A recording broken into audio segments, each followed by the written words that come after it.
Live from the Jersey Shore to the world. Get up, get out, do something. Wake up with Jeremy Grunin. Take the show wherever you go. Download the free Radio Pup app for your smartphone or tablet. Join the conversation. 732-505-1160. News Talk Radio WOBM AM 1160 and 1310.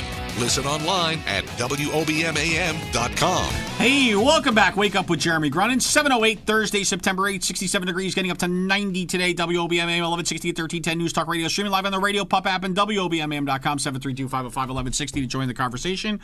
We are now joined in studio by our financial guru, Sean Monohan. And Sean Monohan offers securities and advisory services through Commonwealth Financial Network. Member FINRA and SIPC, a registered investment advisor. Good morning, Sean. How are you? Good morning, Jeremy. How you doing? I am fantastic. Fantastic. Sean, I was busting your hump a little bit because, I went to Stop and Shop the other day. Right. And, there was your child outside, canning. Canning. Yeah. Correct. I was just, and it looked like canning for their own gain.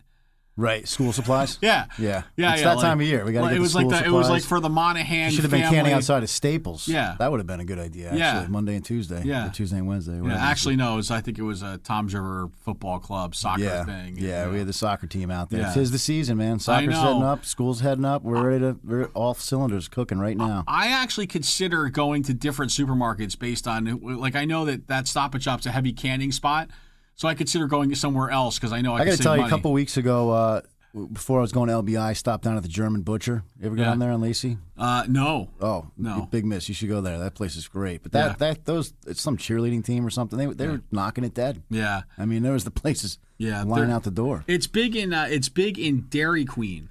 The one in Bayville or whatever. That one or Beechwood. I don't know. They're always packed or whatever. So anyway, but we digress because we're here to talk about. We're here really to talk about finances. And you started with a bone to pick for me because I made a statement in my last interview.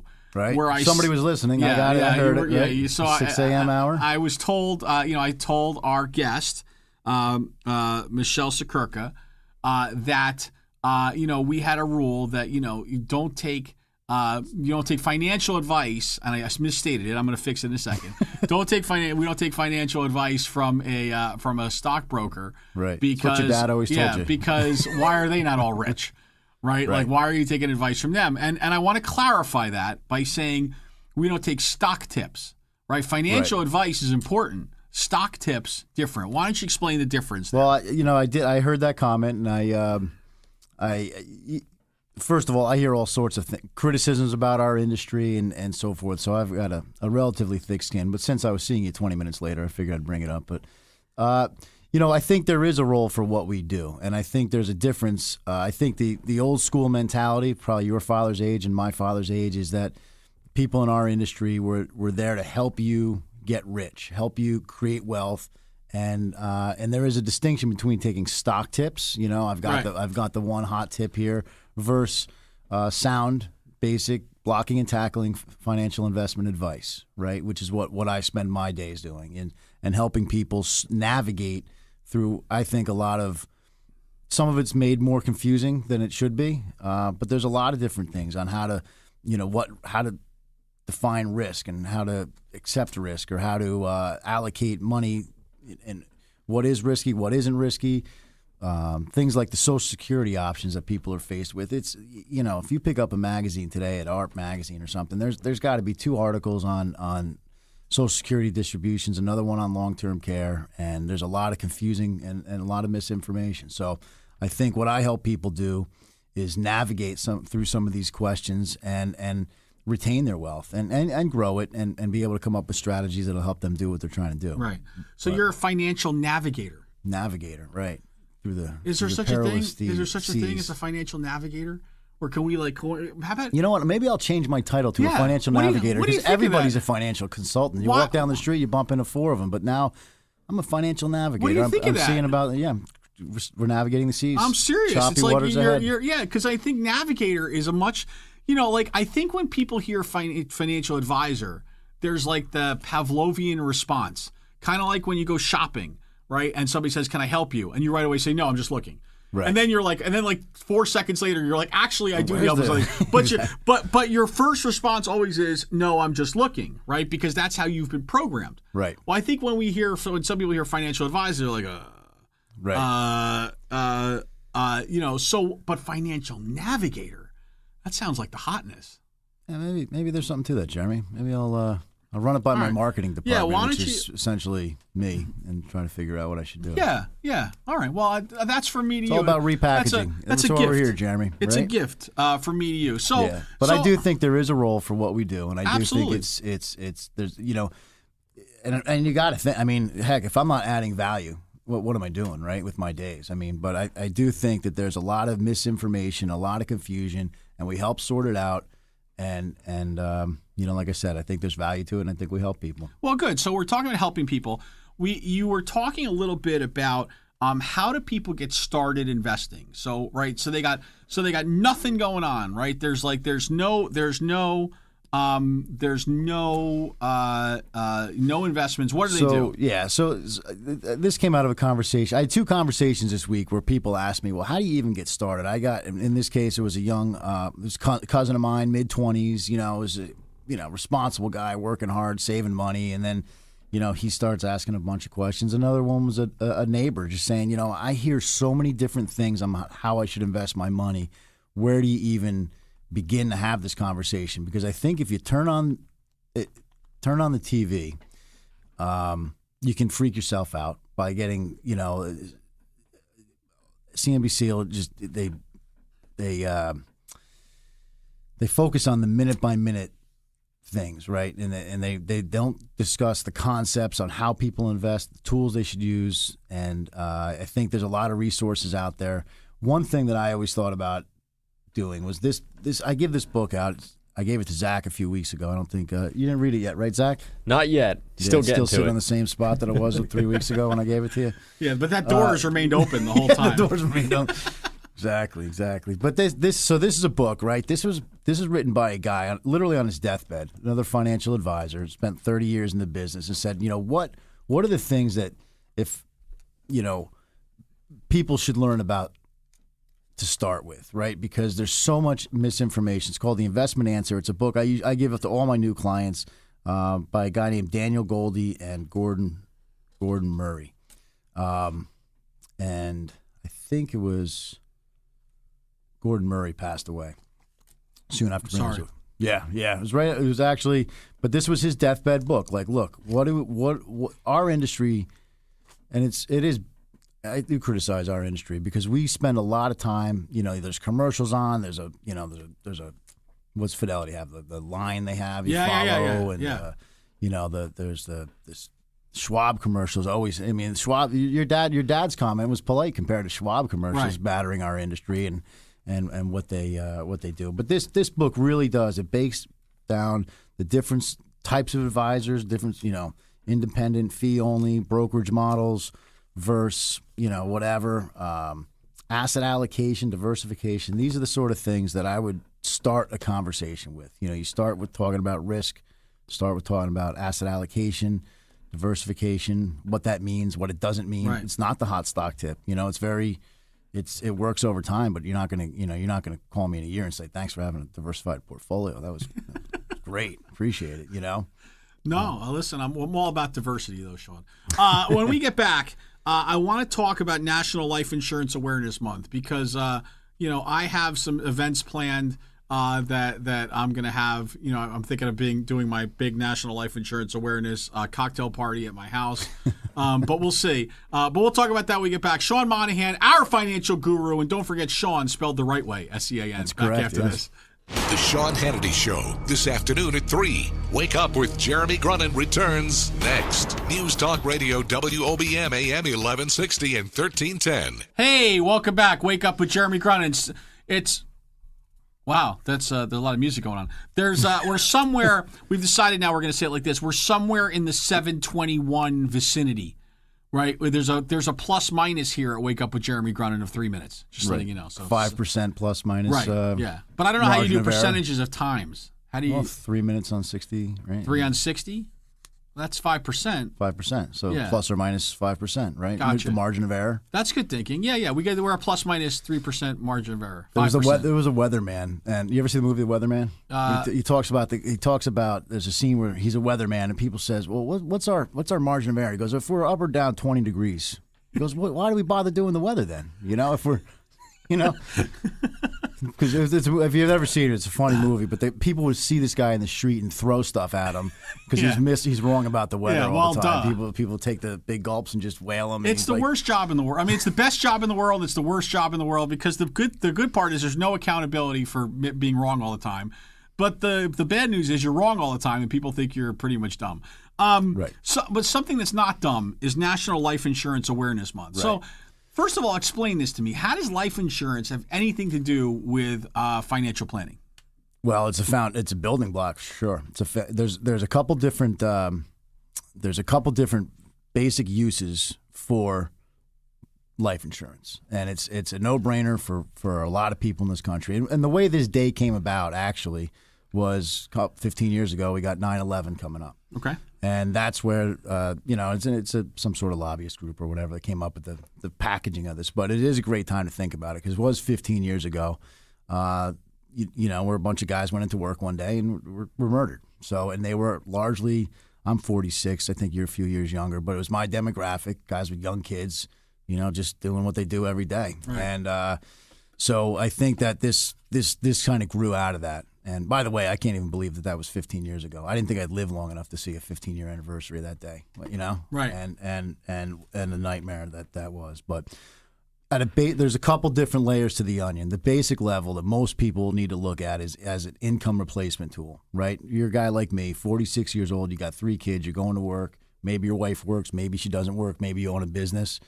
If the unthinkable happens, which happens every single day, you need to have a way to help take care of your family and make sure that they don't have to scramble, don't have to sell the house, don't have to, right. Move in with in-laws and stuff like that if that were to happen. So you want to prepare, if college is a concern for you, you want to have that. The mortgages, usually college and the mortgages is the 2 biggest expenses that people have.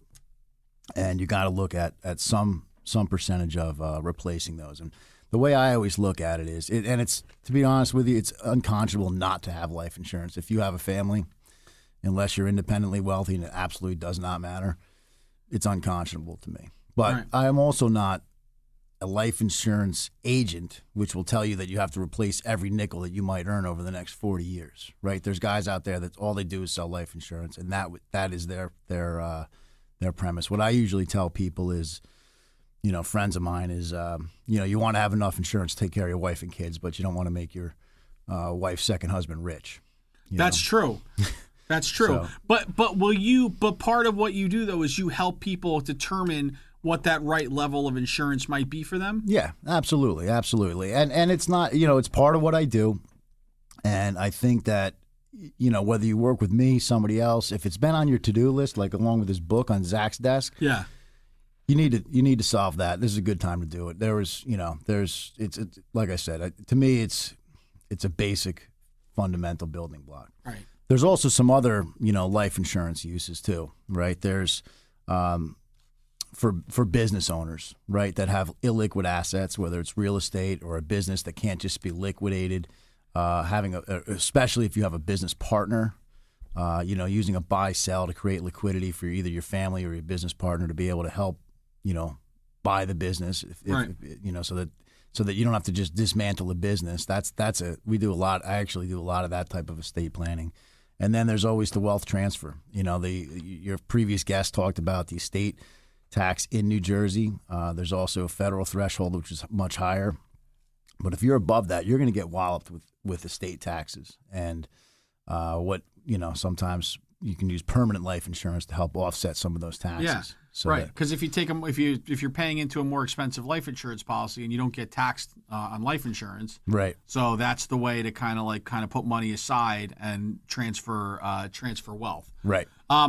Okay. Yeah, that's right. That's a good point. All life insurance proceeds are tax free. Right. So if you had $1 million policy, your spouse or your kids or your business partner or whatever will get $1 million tax free. Right. And that's a big distinction. Sure. So when we come back, I also want to talk to you. I want you to help me with whole versus term life insurance. Yeah. Okay, because that's important. So can we talk about that? Absolutely. And then we can talk about the fact that if you actually could put that book into a wrap, I think Zach would definitely be interested. It's got to be a vegetarian wrap or something. No, I don't mean like a wrap you eat, like a pooch, pooch, that kind of wrap, like, that kind of thing. That was weird. That was weird. Wake up with Jeremy Grunin. Sean Monahan back after this.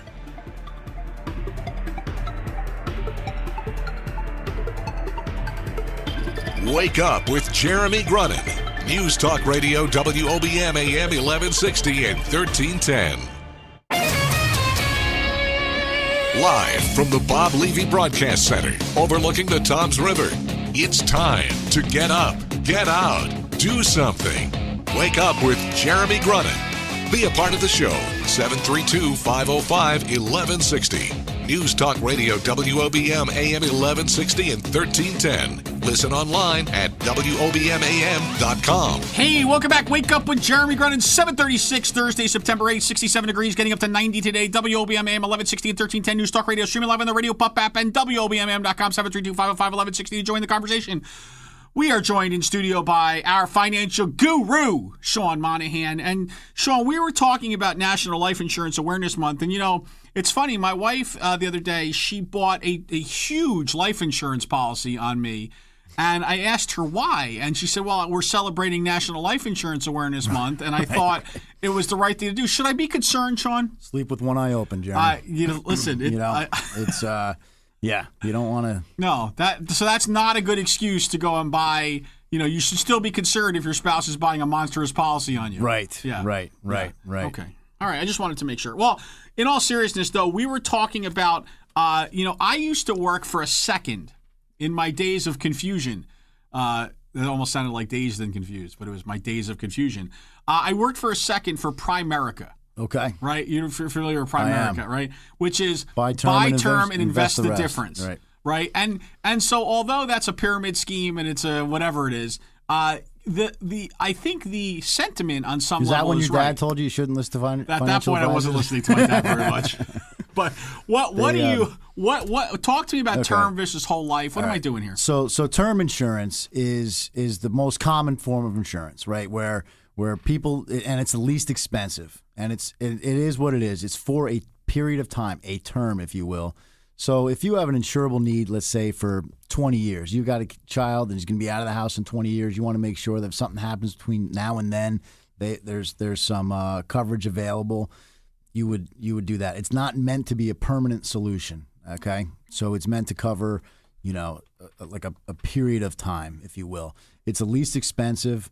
It's what, in the first case where we're talking about income replacement for people, for working people, people with children, married people, so forth, as an income replacement tool, it's a no-brainer. It's the least expensive thing to do, as opposed to permanent insurance, which is universal life or whole life, which would be more, they would fall into the second two categories of estate planning and business planning solutions, wealth transfer solutions, where it doesn't, there's a permanent need. You want that insurance available to you, whether it's now or 40 years right. from now, whenever your folks die or whatever it is, right? So it's what I've actually done a lot of times is used term life that has a convertible feature to it, which means, so the one thing with life insurance, one reason people delay doing this is that you have to get underwritten. You have to get on a scale. They ask you if you smoke. They ask you if you how often you drink. They ask you a bunch of health-related questions.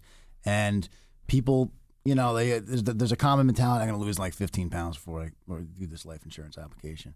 But the reality is when you have insurance, sometimes your health does change. Right. Yep. So what's available to you, and that could happen on a dime. I mean, breast cancer is a very common thing for women these days. There's a lot of diseases and so forth that people get that will make them uninsurable down the road. So if you think you might have a permanent need for insurance, oftentimes I tell people to get a term policy with a convertible feature to it, which means you can make it a permanent policy without additional health underwriting. So that's a common type of policy that I would use. It's what I have myself. I mean, because I just wanted to get something in place. I own a business. I've got, a certain degree of illiquidity, and 3 kids, and so I got a life insurance policy. And it's look, if my health changes or something happens, and I decide that I needed it to be a permanent solution to either offset some taxes or whatever when I'm more than 20 years away, they've got those features available. Very cool. Good stuff. I'm sorry, you're going to say something. No, the hand gesture suggested you were going to say something else. Probably was. Or was that just an awkward hand gesture? I could go on all day, Jeremy. Yeah. Life insurance. It's Life Insurance Awareness Month. It's great. I'm telling you, I want to thank you again for bringing me the pin, because I'm going to wear it. I'm going to wear it proudly. I love it. Yeah. So Sean, why don't you tell folks where they could go to learn more about you and what you do, or to call you, or I know you have your business card out, because I know you always have to look at it, which is interesting. Because I don't call myself, and something and you get me nervous, Jeremy. Well, I make a lot of. I don't know why I make men nervous. Women have no problem; they just move right along. But men, they get nervous, and anyway. Go ahead. What do you got? Well, where to reach me? Yeah. You can call me. You can call my office. Talk to Carolyn if you have questions on anything that we were talking about here, or just even a general question. I'm open to talking to listeners and so forth. You can reach me at 609-693-3800. My website is www.finalt.com, short for financialalternatives.com. And my email address is Sean, spelled the correct way, SEAN, at finalt.com. Right. And I welcome anybody to call. If you have ideas for the show or whatever it is, I consider myself an approachable person. And, we all think, it's like, do you ever see My Blue Heaven?